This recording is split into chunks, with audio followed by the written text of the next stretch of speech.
గురువుగారు, వడ్డన పూర్తయిన తర్వాత ముందుగా ఏ పదార్థాన్ని భుజించాలి? ఇది కూడా మంచి ప్రశ్న.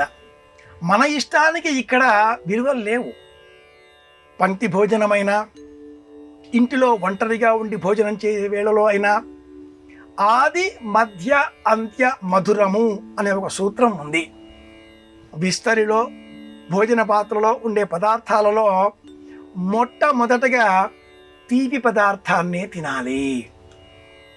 అలాగే మధ్యలో కూడా మళ్ళీ తీపి పదార్థం తినాలి.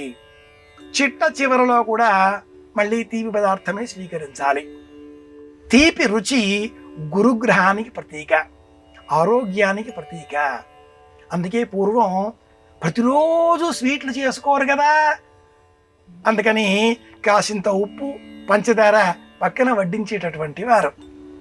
అలా పంచదార నాలికకి అద్ది తదుపరి పప్పు, పచ్చళ్ళు, ఆనక రసం, మజ్జిగ, ఈ క్రమంలో ఆరోగ్యం కోరేటటువంటి వారు పచ్చడి అన్నం ముందుగా తిని తదుపరి పప్పులతో చేసిన పదార్థాలతో వ్యంజనాలుగా భోజనం కలుపుకొని మూడవ అంశంగా కూరలతో కలుపుకోవడం, నాలుగవ అంశంగా రసం, సాంబారు, ఐదవ అంశంగా మజ్జిగ, ఇలా మిశ్రమం చేసుకుని పంచభక్ష్య పదార్థ రూపాలలో పదార్థాలని సేవించేటటువంటి వారు.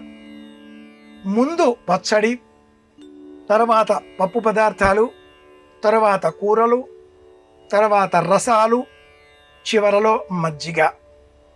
తక్రం శక్రస్య దుర్లభం తక్రాంతే భోజనం యథాహ అనే నానుడి వాక్యాలను అనుసరించి మజ్జిగ లేకుండా భోజనం చెయ్యరాదు అని మజ్జిగతో భోజనం పూర్తి చేసేటటువంటి వారు. భక్ష్య, భోజ్య, చోహ్య, లేహ్య, పాయసములు అనే 5ంటితో షడ్రసోపేతమైన పులుపు, తీపి, కారం, చేదు, వగరు, ఉప్పు అనే 6 రుచులతో కూడుకున్న భోజనాలను వ్యంజనాలుగా స్వీకరించేటటువంటి వారు.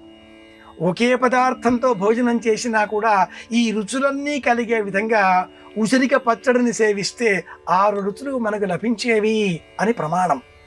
ముందుగా ఏది? తీపి. మధ్యలో ఏది? తీపి.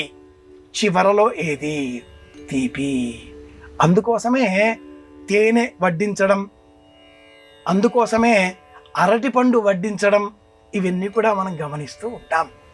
భోజనాన్ని ఆత్మారాముడికి అందించే విధంగా స్వీకరిస్తున్నాం, అంతేగాని శరీరానికి అందించే విధంగా కాదు. ఇది మూల సూత్రం, గుర్తుపెట్టుకోవాలి. ఆకలి వేసింది ఈ శరీరానికి కాదు, ఆత్మారాముడికి. ఆత్మారాముడిని సంతుష్టిపరచాలి. తీపి పదార్థం ప్రధానం. అలాగే అన్నట్టు పూర్వకాలంలో భర్త ఇల్లాలతో అనేవాడు, ఆత్మారాముడు ఘోషిస్తున్నాడు, అందించేదేమైనా ఉందా అన్నట్లుగా. ఆకలి వేసేది నాకు కాదు సుమా, ఆత్మారాముడికి. ఇంత వ్యంగ్యంలో కూడా అంత గొప్ప అంతరార్థం ఉంది. ఇది భోజనం చేసే విధానం.